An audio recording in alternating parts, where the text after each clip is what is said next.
आपने जो वीडियो बनाया है सोनम वांगचुक के ऊपर, अगर तो आप खुद को एक इम्पार्शियल रिप्रेजेंटेटिव के तौर पे अपनी ऑडियंस के सामने रखते हैं तो आपको ऐसी बात नहीं करनी चाहिए, या वो टैग जो आपने सो कॉल्ड इम्पार्शियल रिप्रेजेंटेटिव का लगा रखा है उसको हटा देना चाहिए।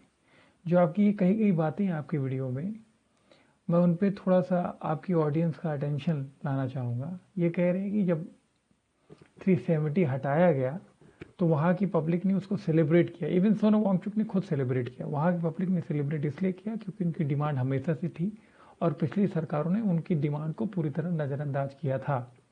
इस सरकार ने उस डिमांड को पूरा किया, उनको यूनियन टेरिटरी का दर्जा दिलाया, क्योंकि सबको पता है कि कैसे उनके साथ JNK एडमिनिस्ट्रेशन इम्पार्शियलिटी करता था। फिर ये चर्चा करते हैं सिक्स शेड्यूल की और उसको ऐसे रिप्रेजेंट करते हैं कि सिक्स शेड्यूल जैसे बच्चों को दी जाने वाली कोई टॉफ़ी हो। मैं आपको बताना चाहूँगा शॉर्टली कि सिक्स शेड्यूल है क्या। सिक्स शेड्यूल में कौन कौन सी पावर्स मिलती हैं वहाँ की ट्राइबल पॉपुलेशन को।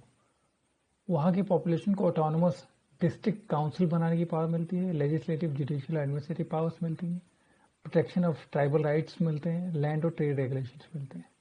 इन सारे राइट्स को जो आप कल्मिनेट करेंगे तो एक ही कंक्लूजन निकलेगा कि अगर in the future Indian army को वहाँ पे कोई भी प्रोग्रेस करनी हो, कोई भी डेवलपमेंटल प्रोजेक्ट लाना हो, तो उनको इन सारे लेयर्स ऑफ ब्यूरोक्रेसी के थ्रू होके जाना पड़ेगा। हम सबको पता है कि 2020 में गलवान वैली में हुआ क्या। 20 इंडियन सोल्जर ने अपनी जानें गंवाई। क्यों? क्योंकि वहाँ पे मिलिट्री प्रेजेंस को बढ़ाने के लिए जो क्रिटिकल इंफ्रास्ट्रक्चर है वो है ही नहीं। सड़कें नहीं है, टनल्स नहीं है, एयर स्ट्रिप्स नहीं है। चाइना वहाँ पे क्या कर रहा है, कोई भी एक सर्च करेगा तो पता चल जाएगा। चाइना वहाँ पे एयर स्ट्रिप्स बना रहा है, हाईवेज बना रहा है, कंटोनमेंट एरियाज बना रहा है, ट्रुप्स की प्रेजेंस को बढ़ा। आर्टिकल 370 की एप्लीकेशन के बाद कैसे सेंट्रल गवर्नमेंट ने वहाँ के इंफ्रास्ट्रक्चर पे जोर दिया है, आप इंटरनेट पे जाके खुद ही पढ़ सकते हैं। 20,000 करोड़ लगा है वहाँ की सड़क के डेवलपमेंट पे, 1.31 करोड़ लग रहा है वहाँ की रेल लाइन को डेवलप करने के लिए, हजारों करोड़ लगे वहाँ के टनल को डेवलप करने के लिए। ये सब कहाँ जा रहा है, किसकी डेवलपमेंट के लिए जा रहा है, इस पर भी चर्चा करनी जरूरी है। इंडिया के कुछ ही स्टेट्स में कुछ रीजन्स को ही सिक्स शेड्यूल में रखा गया है।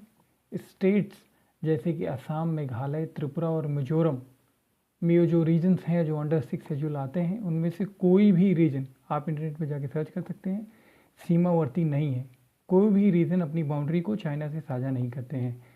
हर जगह जहाँ भी ट्राइबल एरियाज हैं एक्सेप्ट दीज 4 स्टेट्स शेड्यूल 5 लागू होता है। ऑटोनोमस राइट्स खाली इन्हीं 4 स्टेट्स में कुछ रीजन्स को दिए गए हैं।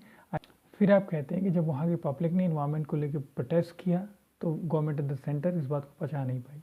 आप वीडियो में ये बात मानते हैं कि प्रोटेस्ट वहाँ पे होते आए हैं। जब सेंटर को शुरुआत से ही प्रोटेस्ट से नाराज़गी थी तो सो कॉल्ड जो आप कह रहे हैं कि सरकार ने क्रैकडाउन कर दिया प्रोटेस्टर्स के ऊपर, ये पहले देखने को क्यों नहीं मिला। और आपकी हिपोक्रेसी एक जगह साफ साफ दिखती है। वीडियो की शुरुआत में आप कहते हैं कि जब वहाँ ये प्रोटेस्ट हुआ तो पुलिसकर्मियों को भी चोटें आई, वहाँ पे प्रोटेस्टर्स की जानें गई, लेकिन वीडियो के अंत में आप कहते हैं कि पुलिस ने क्रैक डाउन किया। वहाँ पे प्रोटेस्ट हो रहे थे, पीसफुली हो रहे थे। क्रैकडाउन का ये मतलब है कि पुलिस ने जानबूझकर इनोसेंट प्रोटेस्टर्स के ऊपर लीथल वेपन का इस्तेमाल किया। तो आप ये दोहरी बातें मत कीजिए।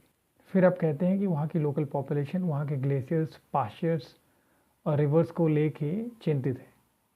वहाँ के पास्चर्स में जो सीप पलते हैं उनके वूल से जो पासमीनियन सॉल का बिजनेस होता है वो एक क्रिटिकल पॉइंट है।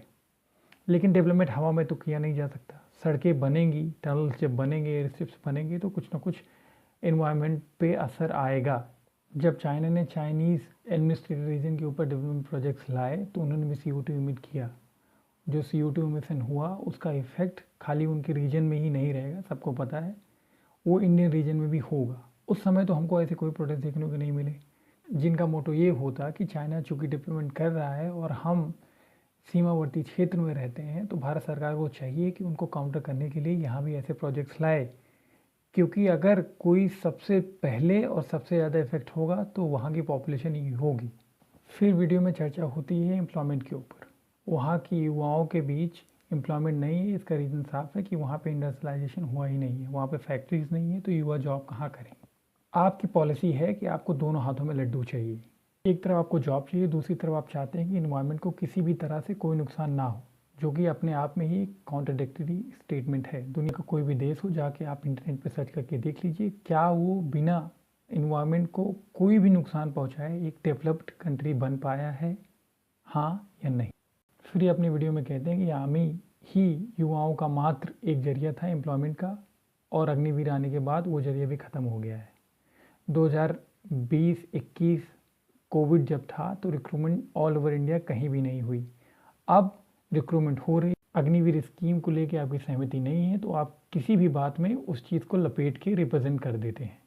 आप अपने वीडियो में क्लेम करते हैं कि सरकार एट द सेंटर भूल गई है वहाँ की डिमांड को, जबकि ये बिल्कुल भी सही नहीं है। इंटरनेट पे आप जब सर्च करेंगे तो आपको पता चल जाएगा कि बायलैटरल टॉक्स हो रही थी दिल्ली और लद्दाख के बीच दिसंबर 2023 से ही, और एक बात होना शेड्यूल था अक्टूबर में। फिर आप अपने वीडियो में क्लेम करते हैं कि सरकार ने और इस देश के लोगों ने वहाँ की सारी जनसंख्या को एंटी नेशनल और सेपरेटिस्ट का टैग दे दिया है। अगर ये बात सही होती तो आपके वीडियोस पे जो व्यूज़ आ रहे हैं वो नहीं आते। आप अपने जाके कमेंट्स पढ़िए, वहाँ के लोगों के साथ सिंपैथी रखने वाले लोग अभी भी हैं। तो ये एक जनरलाइज स्टेटमेंट आप मत बनाइए। आप कहते हैं कि वहाँ पे एक डेमोक्रेटिक डेफिसिट है। सामान्य राज्यों में, फॉर एग्जांपल उत्तर प्रदेश में, हमारे पास एमएलएज हैं, हमारे पास एमपीज़ हैं, जो हमारी बात को हमारे स्टेट गवर्नमेंट को या हमारे सेंट्रल गवर्नमेंट को स्पष्ट तरीके से बता सकते हैं, उनको समझा सकते हैं। वहाँ पे एमएलएज नहीं है, लेकिन वहाँ पे एक एमपी है जो अपनी लोगों की बात को दिल्ली गवर्नमेंट के सामने रख सकता है।